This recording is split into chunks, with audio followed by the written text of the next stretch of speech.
Junior panchayat కార్యదర్శులకు BJP మద్దతుగా ఉంటుందన్నారు BJP నేత మాజీ ఎంపీ రవీంద్ర నాయక్. 14 రోజులుగా సమ్మె చేస్తున్న వారిని రెగ్యులర్ చేయకపోవడం బాధాకరమన్నారు. భద్రాద్రి కొత్తగూడెం జిల్లా బీజేపీ ఆఫీస్ వేదికగా ఆయన ఫైర్ అయ్యారు. నీళ్లు, నిధులు, నియామకాలు పేరిట గద్దెక్కినా వాటి ఊసే లేదని మండిపడ్డారు. ప్రభుత్వ ఆసుపత్రిలో మందులు, వైద్య సిబ్బంది కొరత రాష్ట్ర వ్యాప్తంగా ఉందన్నారు. గిరిజనులకు గోరి కడుతున్నారని, రాష్ట్రంలో నియంత పాలన చేస్తున్నారని మండిపడ్డారు.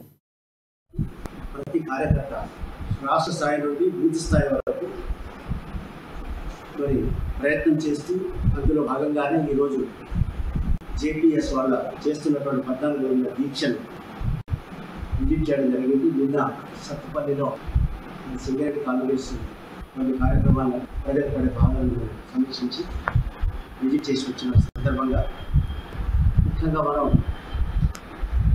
ఈ జేపీఎస్ వాళ్ళ ఇష్యూస్ గురించి ఇప్పుడే మనం మాజీ అధ్యక్షులు వారు చెప్పారు. అవినీతి, అశ్రిత పక్షపాతం, అసమర్థ కుటుంబ అణచివేత పాలన. అవినీతి, అశ్రిత పక్షపాతం, అసమర్థ కుటుంబ